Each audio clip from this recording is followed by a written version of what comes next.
Good morning. Welcome to Detroit. Okay, go sit down.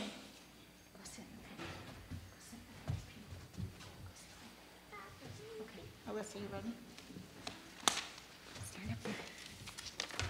Where are we? Witches. Do I read this? The heavens are telling The heavens are telling the glory of God. The firmament proclaims God's handiwork. Day to day pours forth speech, and night to night declares knowledge. There is no speech, yet the voice goes out through all the earth, and their words to the end of the world. In the heavens you set a tent for the sun. Its rising is from the end of the heavens, its circuit to the end of them. Nothing is hid from its heat. The law of the Lord is perfect, sure, clear, true, and righteous. The fear of the Lord is pure. God, clear us from hidden faults. Teach us to trust you. Let the words and meditations of our hearts be acceptable to you, O Lord, our rock and redeemer. We call out to you as you call us to deeper wisdom. Okay, do you want to welcome them again? What? Do you want to welcome them again? Welcome to church, everybody. All right. Thank you for coming. As you can see, we've got some help today. Okay, now a prayer of confession and assurance. You can come back up. Okay. Go ahead. Where's that? Right here. You say these part together. Deep calls to deep. We call to you from the depths of our hearts. Oh, and we missed the opening hymn. Sorry. You want to go ahead and do that? Let your glory fall. All right. Here, come sit over here with me.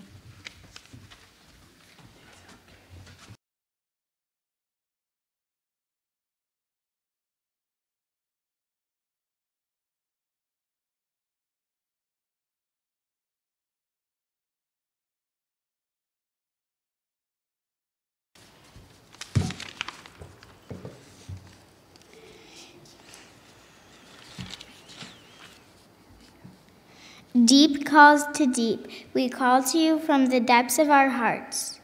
We confess when we have settled into sameness, forgetting the rhythms of the heavens, ignoring the rhythms of justice. We confess when we have not looked up into the eyes of a neighbor, into your word that still lives. Deep calls to deep. You call to us from the depth of your love. Calling us to deep wisdom, we come to you, God. All right. Sharing time? It's sharing time now, if you have anything to share.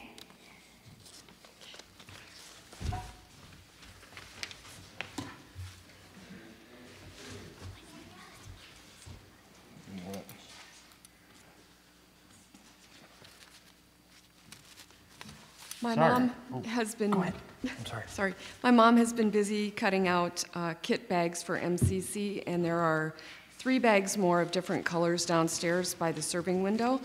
And if any of the sewers in the congregation would like to pick one up and give her a call and let her know which color you picked, she would love to know that. And then you can bring the finished bags back to the church. And I know that these bags are distributed around the world and also in the U.S. So thank you for the work that you do. Thank you, Monica. Go ahead.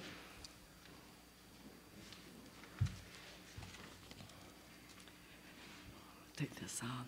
When we think about sharing, usually we think about clothes, food, money, and etc.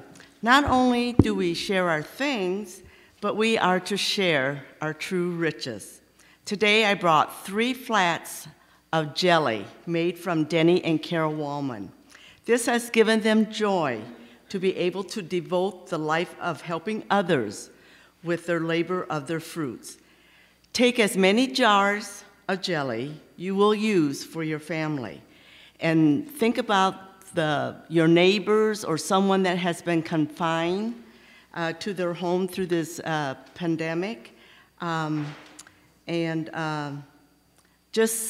let's just help spread the love and joy, because that's just what they love to do, is to spread the love and joy. So take as many as you can.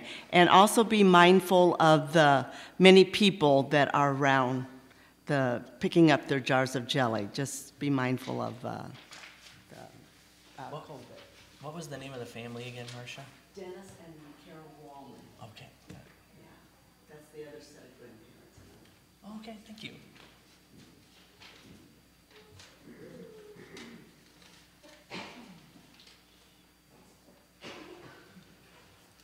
Any others this morning? Welcome.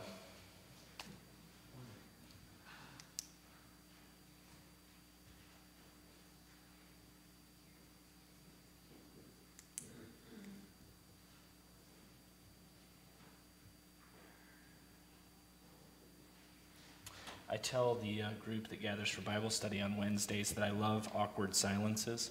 It comes from my experience teaching. I'm probably not nearly as talented at managing awkward silences as the teachers here who do it every day, but I try as hard as I can to count in my head so that it gets as weird as possible and people hopefully feel moved in that moment to share. So, if none others, let's pray.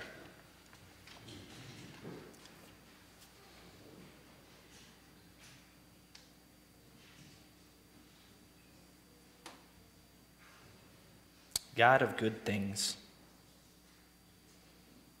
God of this creation, you have gifted us with so many things to share.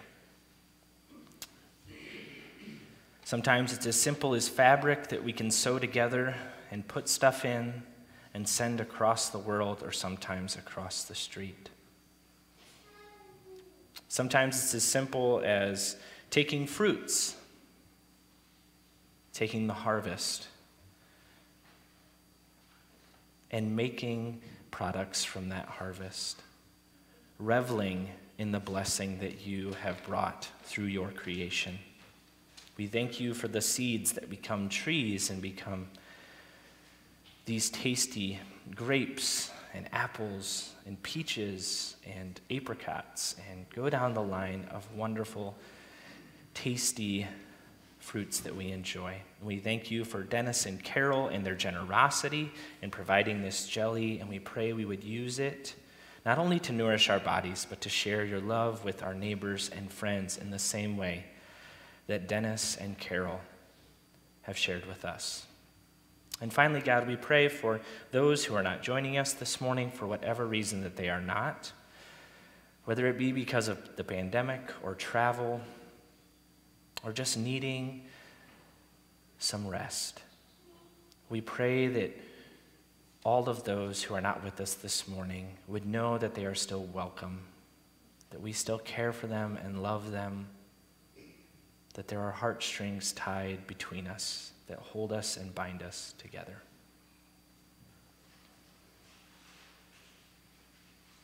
It is in your Son's name that we all pray. Amen.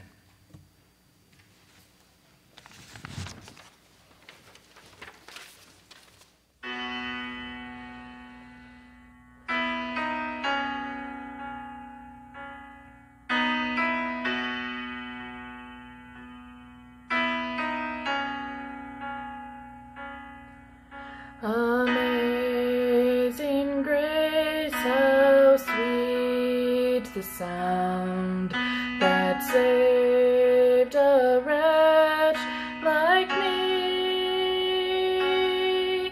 I once was lost, but now am found, was blind, but now I see. 'Twas grace that taught my heart to fear, and grace my fears relieved.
salvation be, as long as life endures.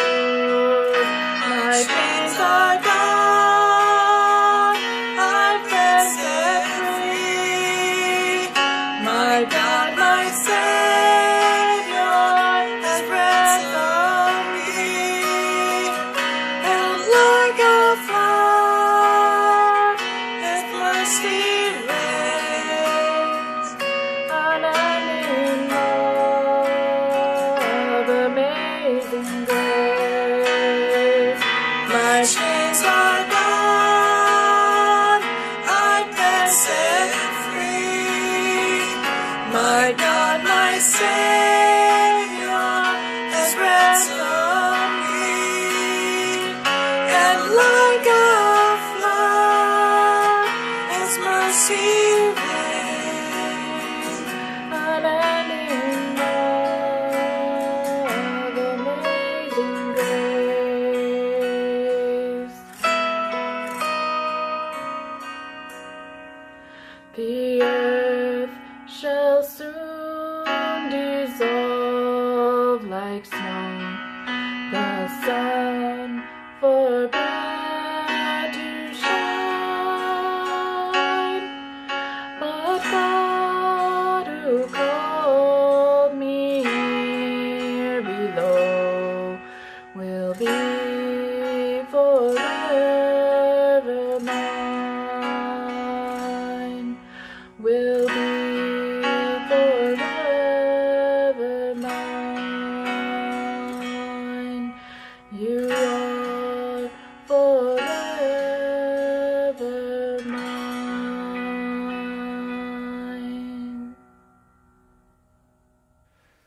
Children, if you are welcome to come forward. If you have a mask, please wear one.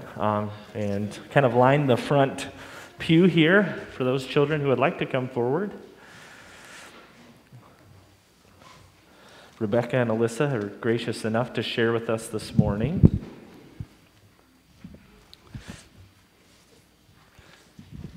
Come on, right up here. Oh, my knees just cracked. Walk, walk, walk.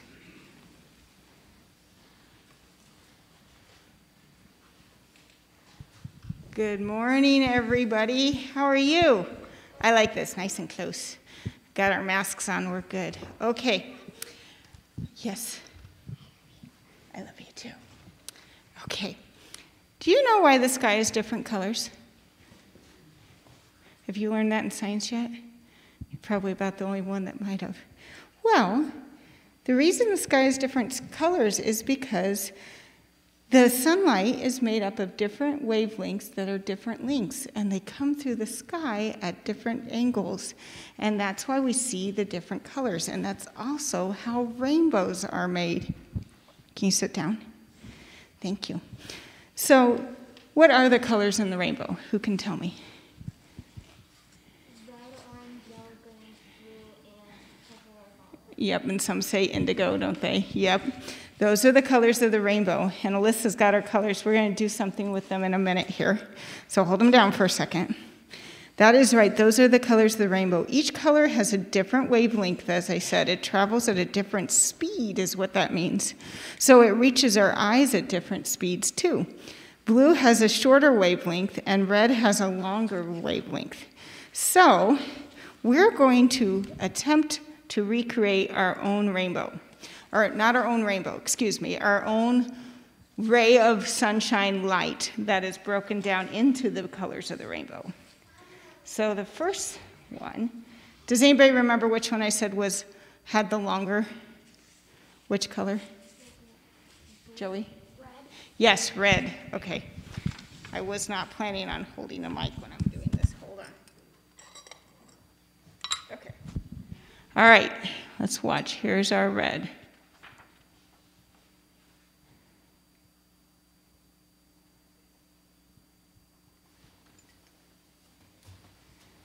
Okay, I'm going to set the mic down again. Here's our next color.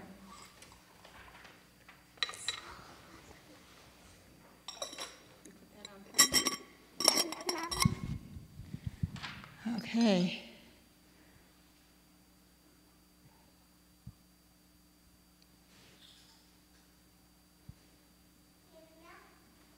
Sit down.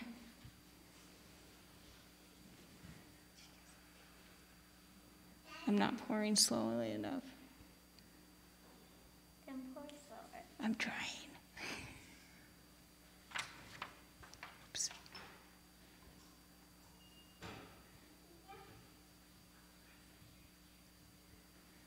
You see them separating just a little bit there, Jenna? Yep. There they are.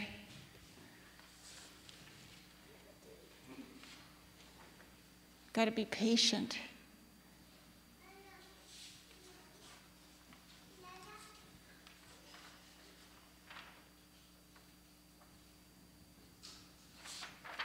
Got a little bit more to go. Almost all gone. Can you see it there too, Riley? A little bit. I can. See the orange?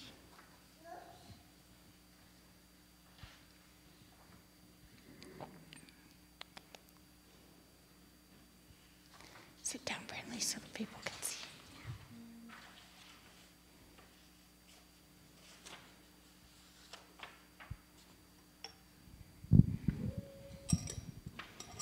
Okay. Let's see. There, yeah. Can you see the colors? We need yellow, don't we? That one was supposed to be yellow, but it looked kind of orange today. We have to put this one really slow. Oh, it's in black.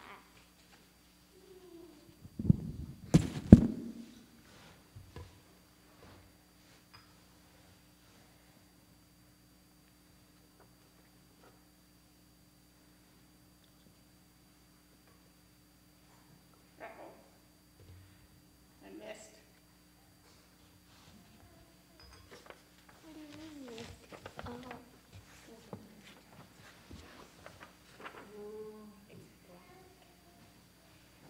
Don't But can you see the colors separating? They're slowly separating.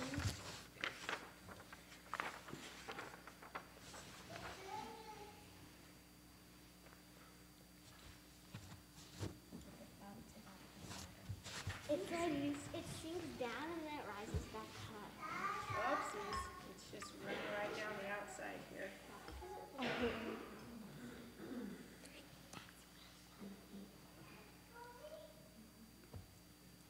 Okay, so now, let's see if I can do this at the same time.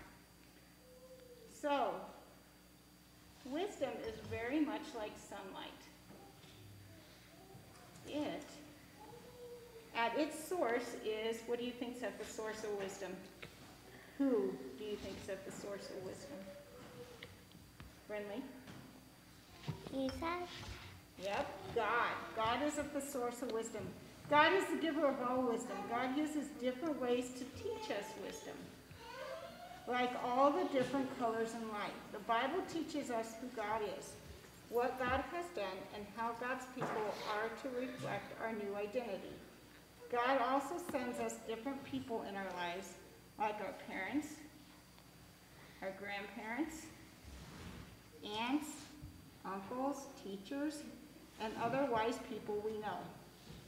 They teach us about who God is, who we are, and how members of God's family are called to act. I'll call that good one, put that lid on. Thank you. God gives us wisdom through prayer, life experiences, revelations, and prophecy. Hey. Is that purple or blue? It's blue. It's hard to You're pour skipping slow colors. enough. You're skipping yellow and purple. Yep. Because I'm trying to not be here the rest of the day. Hello. Yeah, but the colors will separate just a little bit as it sits. Say what? I probably will.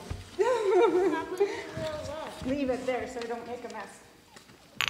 Okay, so God gives us wisdom through prayer, life experiences, revelations, and prophecy. Just like the colors in the rainbow, he sends different people, just like different colors. He sends different people into our lives to teach us the wisdom, and we learn wisdom from all the people that we know. But God is the source of the wisdom. God wants to reveal to us who God is and how God is like a parent to us, and God wants us to use this wisdom in our daily lives. So, if you look when you leave, you can kind of see there's the red, and it kind of has an orange to a yellow, and the top colors did kind of get a little black. But the awesome thing about it is God's ways are perfect, and he can separate the colors perfectly when he makes a ray of light. All right, let's pray. Thank you, Brinley. Dear God, thank you for being with us here today at church. Thank you that we are able to gather again together up front. Thank you for the sunlight shining outside and for the reminder that it provides that just like the rays of color and individual rays of color and light, we are all individuals, and there are individuals around us that can teach us about your love and your wisdom. Just as the sun pours forth sunlight each day, may God's wisdom pour down abundantly upon each one of these children, Jesus. Thank you. Amen. Okay, kids. Take a look and then go ahead and go back.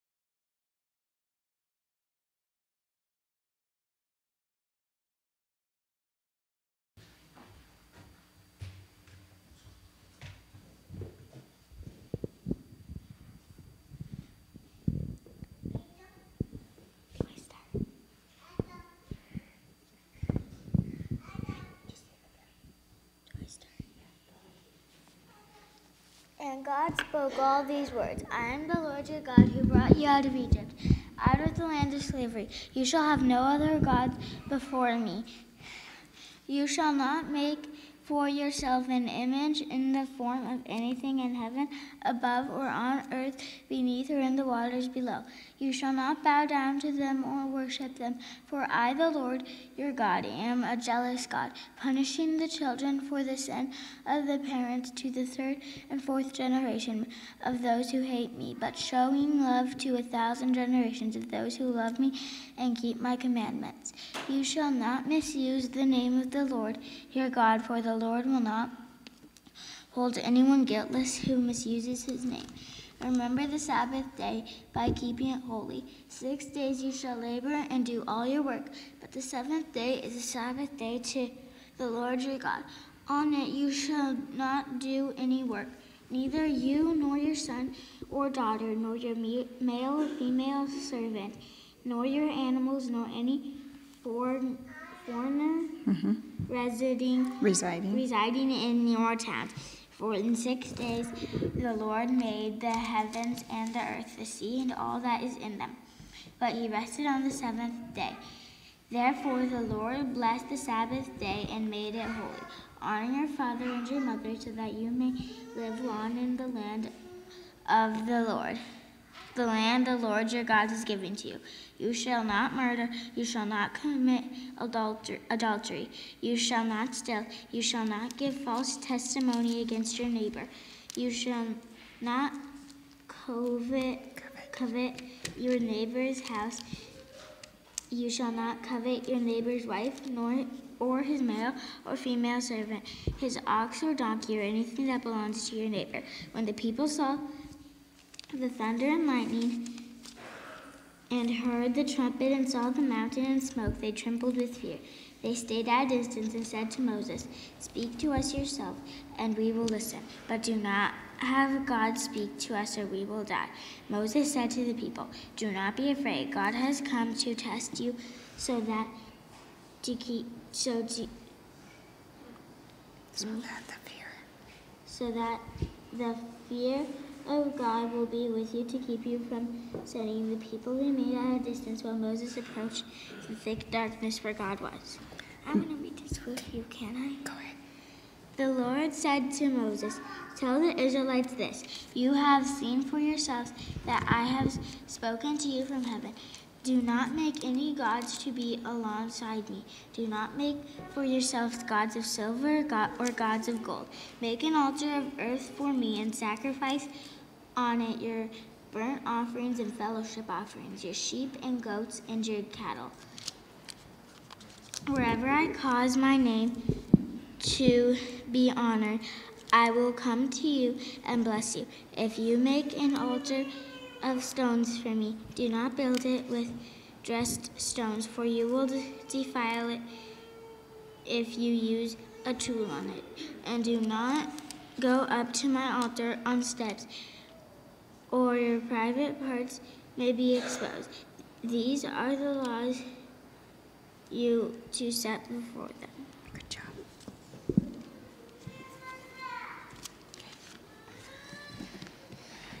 All right. Thank you.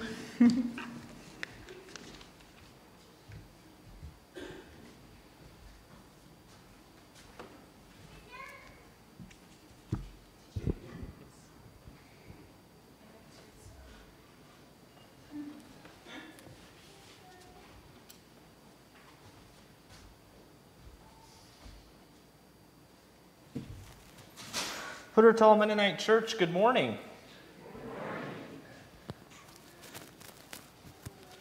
Thank you, Rebecca and Alyssa, for your leadership. Isn't it wonderful to have a diverse amount of voices?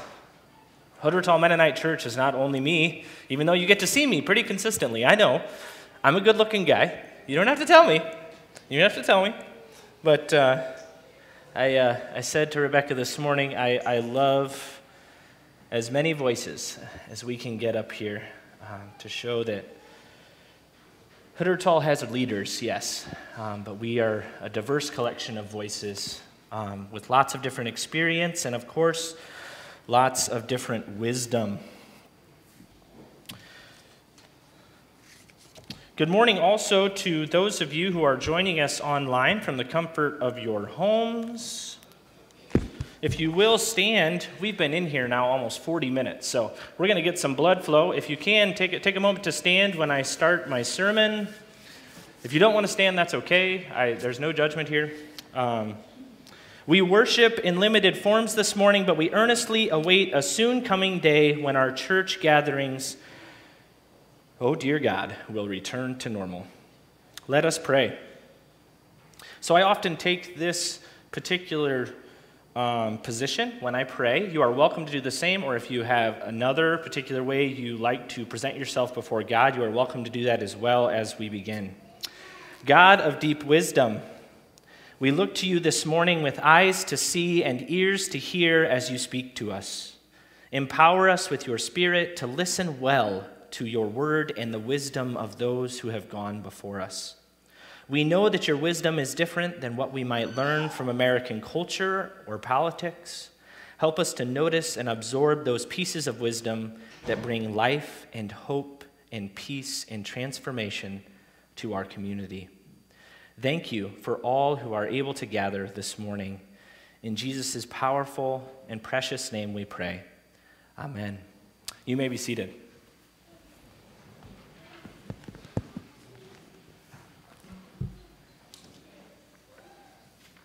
It has been 3 months.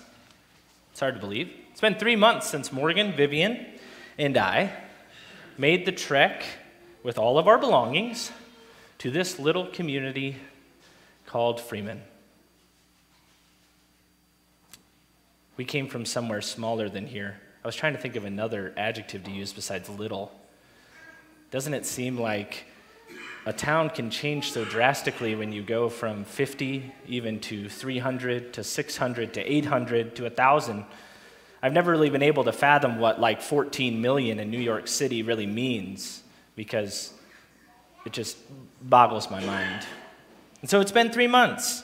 And though we have had some time to get to know the area around Freeman well, maybe, I don't know if well is quite right, we still have a lot to learn, a good amount of local wisdom to glean from all of you. And I sincerely mean all of you, because each of you brings something different to Freeman and to Huttertal. In fact, just in the last couple of weeks, I showed my lack of local wisdom by taking a wrong turn off of Old Route 44 south on 440th Avenue. Some of you have heard this story already, so don't give the ending away, please. I'll get there, I promise. Thinking that I was headed toward the portion of 282nd Street on which the Kerners and Waltners live. I was simply trying to pick up a copy of our winter Bible study booklet for our next Wednesday evening gathering. But I never made it there. You can probably imagine why. As I am sure all of you who have a good amount of this deep local wisdom would know, after 1 mile south of Old 44, 440th Avenue is not maintained. So as I continued driving south, the road got slippery and mucky, because the top inch or two of mud and gravel was thawing, while the portion of the road beneath it, of course, was still frozen. Well, in case I haven't embarrassed myself enough, I drove all the way down that second mile to the water hole that makes up the intersection of 282nd and 440th. And there is standing water there. I don't know if it's still there, but it was there when I got back there. After I worked my way out backwards from this mucky moment at the intersection, I turned and tried to get back, finding out that in these conditions, I was not going to make it out of the valley created by Turkey Ridge Creek. Again, for you who have lots of local wisdom, you can laugh. You can. I have no problem with that. So there I was, sitting on the side of the hill, 30 feet from the crest, hoping and praying that if I could just creep up a little farther, my little Volkswagen Jetta would get me out of this mess. Mud and gravel were caked into all of my wheel wells and splattered along both sides of the car, what would soon dry and become signs and symbols of my mistaken sense of direction. With my ego having taken a hefty blow, I called Todd Kerner, who was already wondering what was taking me so long. And I explained that I had headed south on the first rather than the second mile to get to his house. He knew exactly where I was and asked me if he needed to bring a tractor or his pickup truck. You know that you really went down the wrong way when a local farmer asks if he needs to bring out a tractor to pull your four-door sedan out of the mud. I apologize profusely for my ignorance and arrogance. Todd was gracious enough to come pull me out with his pickup truck, and yes, it worked the first time. And if my ego were not already covered in mud, Todd unintentionally buried it as far down in the mud as he possibly could. Todd brought the Bible study booklet along with him, a sign that neither of us was terribly confident that I was yet going to make it to his house.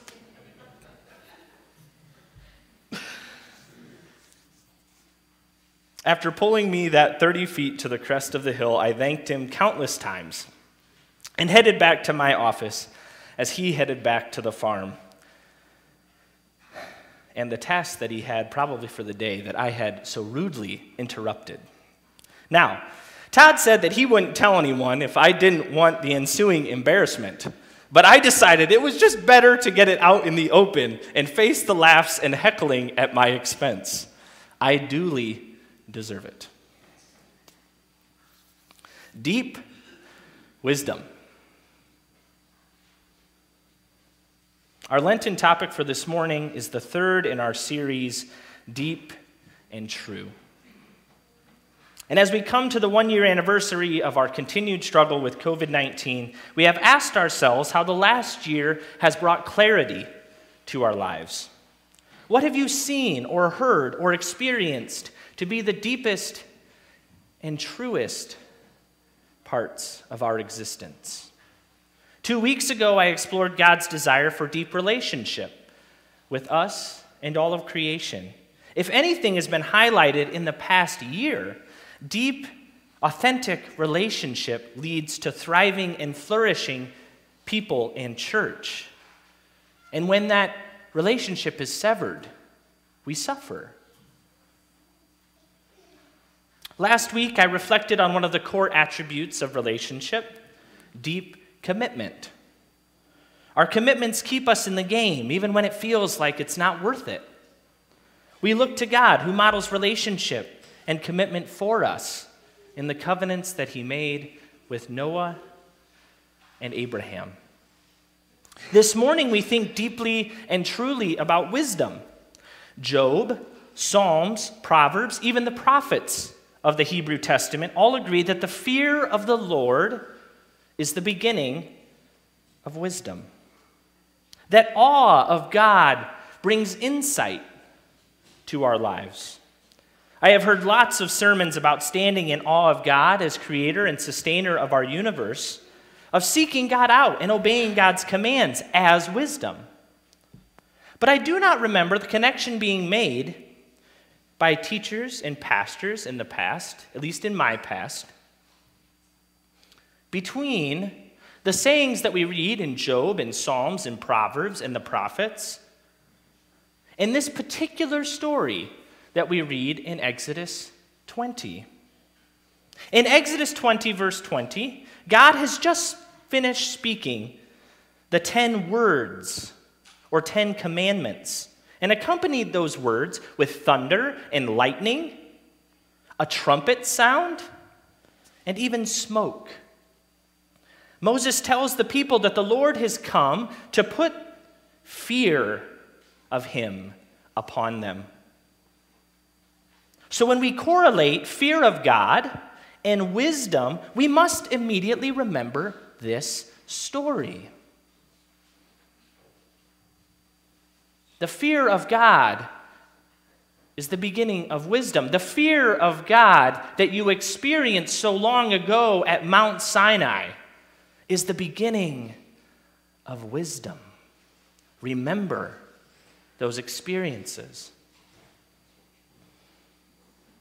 The people at the foot of the mountain are standing before their God, this God who had called them out of Egypt into covenant relationship, freedom from slavery, yes, freedom into covenant, into relationship. God did not just free them to go do whatever they wanted. God had intentionality, purpose for this relationship, for this people that had just come out of horrible working conditions. Deep wisdom comes out of this formative experience in which God calls a community of people to relationship with him, yes, him, and each other. The same thing happens when we choose to follow Jesus. Committing to God also means that you are committing to a living and organic community called the church, not a building. People. A commitment to a people, to a community, to flesh and blood, and yelling and screaming and crying and laughing. That is what you commit to. I mean, I love this building, don't get me wrong, but we are committed to the people and God. Because of the hyper-individualism of our present culture, we struggle sometimes to show those who join God's family that commitment to God and neighbor are intertwined in the messy body of Christ called the church. And I do sincerely mean messy. If there's anything we know about us as people, it's not always clean-cut and easy to understand. It's often messy.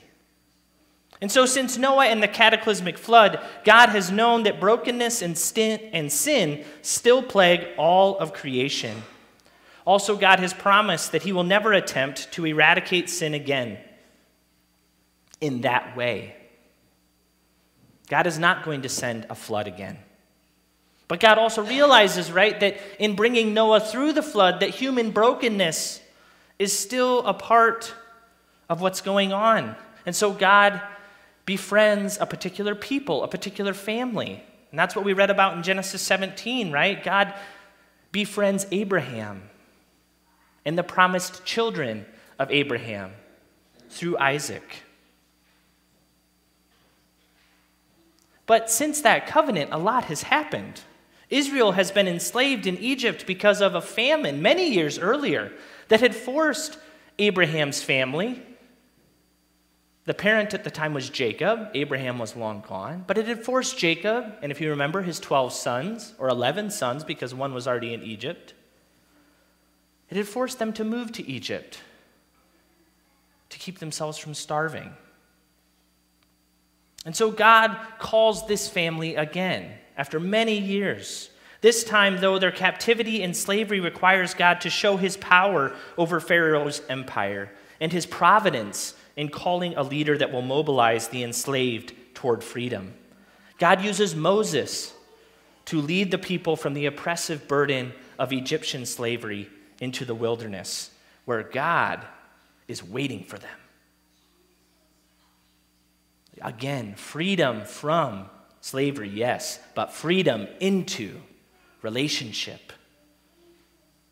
At the foot of the mountain, the people hear and see God's power all over again as they had in the 10 plagues in Egypt.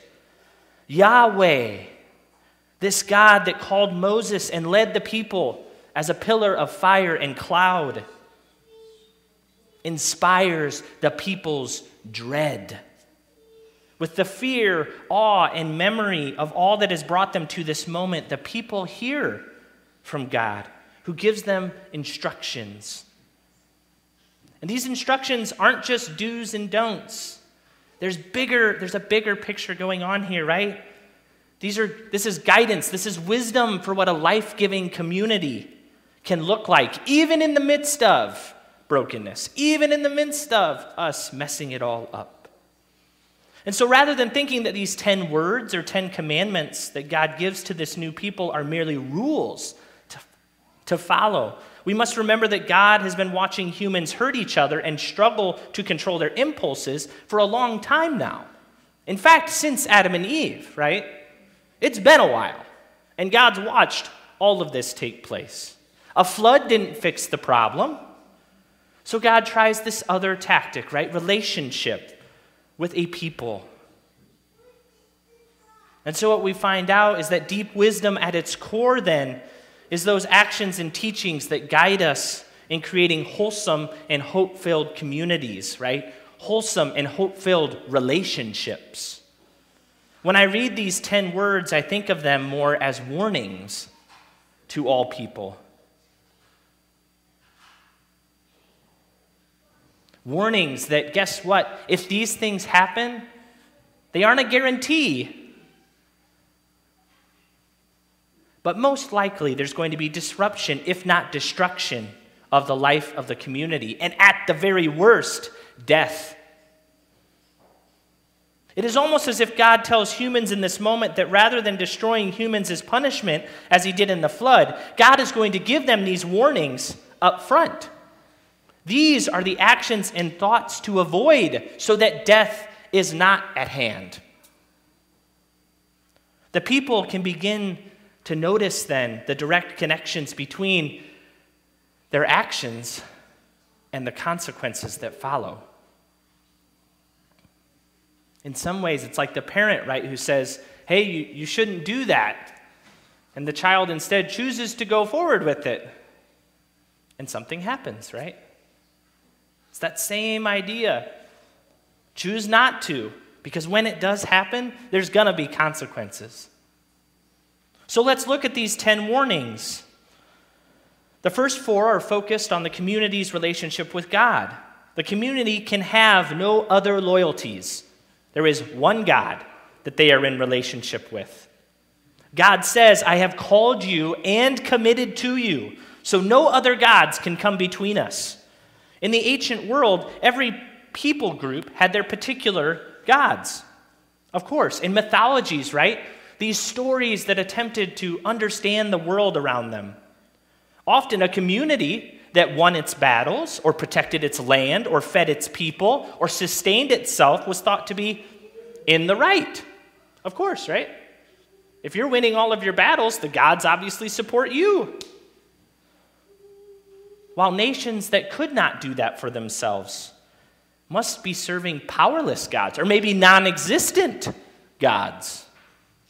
The same is true today. When people correlate good experiences with God's blessing and bad experiences with God's punishment, suddenly having a good job or a house or a lot of land or a large cattle operation can make us think that such a person has God on their side.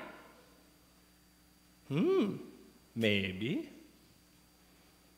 We then tend to emulate that person, whether or not they're right. God tells his people, no matter what happens, I am still here. You will be tempted to begin worshiping other gods because it seems like they are more powerful than I am. But they're not. In the second commandment, God tells this new people to be true to who they are as God's image bearers. Do not try to make an idol, an image that you think I, as your God, look like. You do not get to show the world what I look like by carving wood or molding metal. I have already shown the world what I look like by creating you. So don't sell yourself short. We are God's image bearers. Not even a cross, right? We don't worship a cross. We worship a God who sacrificed for us, yes, on a cross. But we are the ones who reflect that image back to the world. Inanimate objects have no power. I hope you hear this morning. You are God's image bearer. So act in the world as God does, with hope and love and commitment. In the third commandment, God's deep wisdom is illuminated in people's attempts to interpret God's actions or invoke God's name. Right? Do not use the Lord's name in vain. As though these people know better, or they know God better than God knows himself. Do not misuse my name or profane my name by saying something that you think I might say, or claiming my name as a miracle card that will get you what you want. Just because I am committed to you as my people does not mean that you will tell me what to do or that you will be able to interpret the world around you in whatever way that you want. As we talked about in Bible study, as one wise person in Bible study said, God is not a soda machine. Come to find out, we don't just get to put 50 cents of prayer and get what we need out of God. God says to ancient Israel and to us, I am not you, but you are connected intimately to me and to who I am as your God. Your broken and selfish and self-centered ways of working in the world are not my ways, so be careful not to make me look too much like you. Wow, what a paradox. We reflect God's image to the world, but be careful, because we are not God to the world. In the fourth commandment, God reminds the people that their need for value and purpose in this world is not based on their wealth or their ability to accomplish particular levels of security.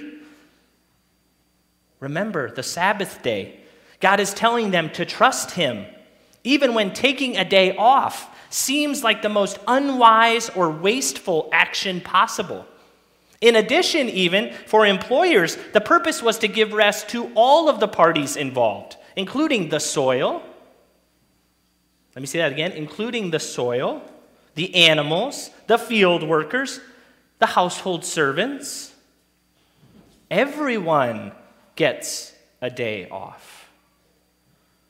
Current research even suggests that our bodies function on a 7-day sleep schedule in which one can catch up on sleep lost previously. But once we get beyond that 7-day mark, loss of sleep leads to significant health problems, especially if it's chronic, especially if it happens over and over and over again. over long periods of time, our bodies reflect these weekly rhythms that we see in Scripture, deep wisdom. What is even more interesting is that the command to take Sabbath has its rationale in the creation story, in God's working story. God creates for 6 days and then rests on the seventh. So as his image bearers in the world, we imitate God's model of rest and work. But it requires even a little more than that. It's not just a day off. Sabbath requires contentment, being satisfied with enough rather than more. It is being content with the bread that I need for today rather than seeking out ways to secure enough bread for the rest of my life at the expense of those who already struggle to get their bread. Think back a few chapters in Exodus to the manna that God had provided for the people in the wilderness. Do we trust God for our daily manna? In the 5th through 9th warnings, the focus shifts from relating to God to relating to each other. Honoring parents reminds the arrogant young, of which I am one, as we reflected in the story I started with, right? Honoring parents reminds the arrogant young of the community that a significant amount of wisdom resides in the experience of the elders of the community. As a younger person, of course, sometimes I do get frustrated when I think my idea is better than those who have more life experience than me. That takes a lot to say that. That came off really harsh. I didn't mean for that to. Don't take that too harshly. But there are moments, right? We feel that way. But I also remember that experiences mold and shape us into the people that we are. We must always remind ourselves to keep telling and listening to the stories that make up our community, especially those stories that have profoundly affected our worldview. When was the last time you connected with someone else here at church and just heard their story? The experience that has made them who they are. I find that I'm always richly helped in those moments when I've just listened to the story. In the next 4 commands, we hear the wisdom of observing human brokenness. When I read these, I wonder if after years and years and years of watching human beings hurt each other, God is calling out to the creatures that bear his image to think more creatively about ways of resolving conflict and working alongside your neighbors. When things get bad, do not take another person's life. Do not find someone else to replace your spouse. Do not lie or gossip or make up ways to discredit your neighbors. And do not take someone else's property. The first 4 commands are ways of working against these last 4 actions, of course. If we can take those first 4 and focus on them, hopefully the last 4 are not coming about at all. But when people are at their worst, when we are our most desperate, at least refrain from these 4 key community-breaking things. Do not kill. Do not commit adultery. Do not steal. Do not bear false witness, right? Do not appear in court against your neighbor and take their cloak or their land or their go down the line. All made up on falsehood. And finally, in case you had thought that you were blameless on these 10 warnings, how many of us read the 10 commandments and say, well, I've never murdered anybody, and I've never committed adultery, and I don't think I've ever lied in court or lied about someone else to get the better advantage, I don't think. And I've definitely never stolen anything, I think. How many of us get to that point and we're like, oh man, I feel like I'm doing pretty well. Check, check, check. All right, God, all right. But what was between you and God and concretely between you and your neighbor has suddenly changed to look directly at your heart. Your thoughts and desires and affections and motivations matter. because they may or may not become the actions we talked about above. So finally, be content with what you have and where you are. Do not covet anything or anyone that belongs to your neighbor. Be content with enough. When I started this sermon with driving down a muddy road, I thought that such a story oversimplified wisdom, but I was wrong. Deep wisdom prevents us from turning down the wrong road.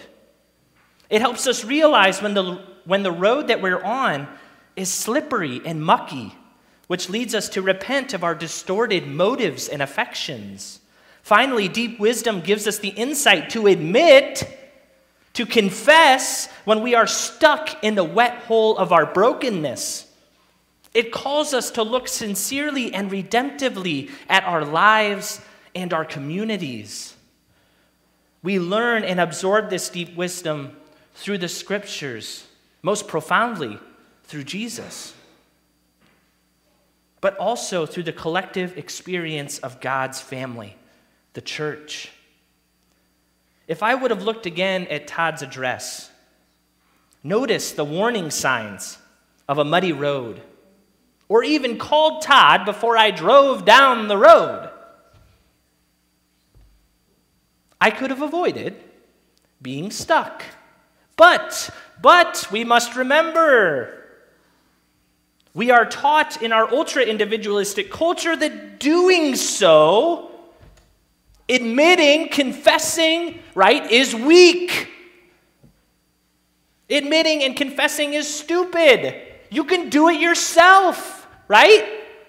I can do it myself. I should have known better. In fact, sometimes we even feel that when we call for help, when we ask beforehand, we might even appear incompetent. I'm not incompetent. I'm the new pastor at Hooder Tall Mennonite Church.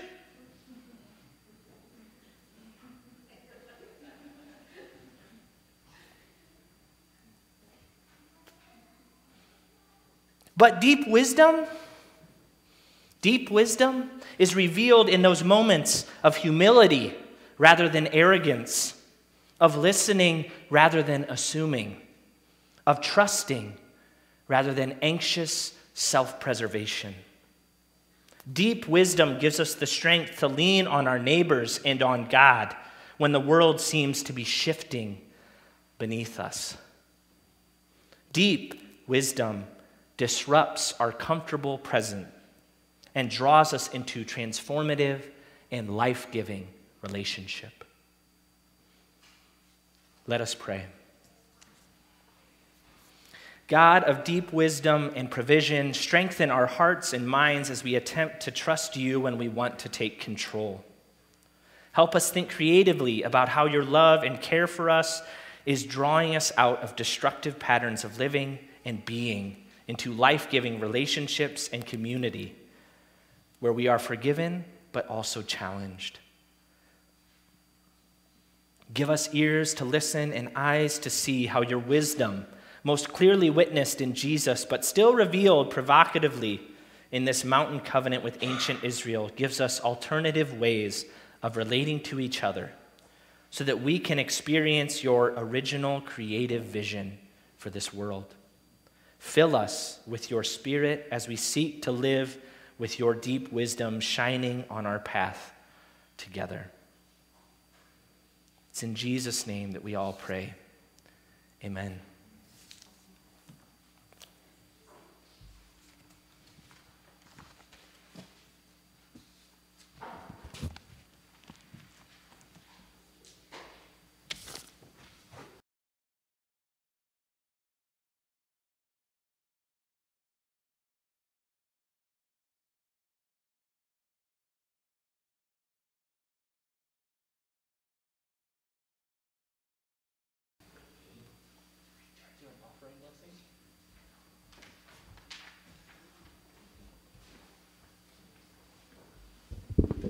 I wasn't sure if someone was coming with me or not. So the offering plates are in the back of the church if you would like place your offering in on the way out. And thank you for coming today, and let's pray. Dear Lord, thank you for the time that we've had here together today, and thank you for imparting your wisdom to us today, and bless the gifts that we give as we partake, as we leave this building today.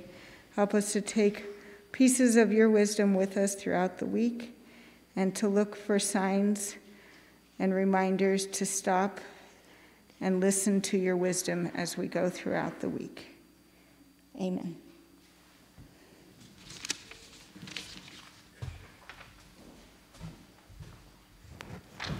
If you all stand.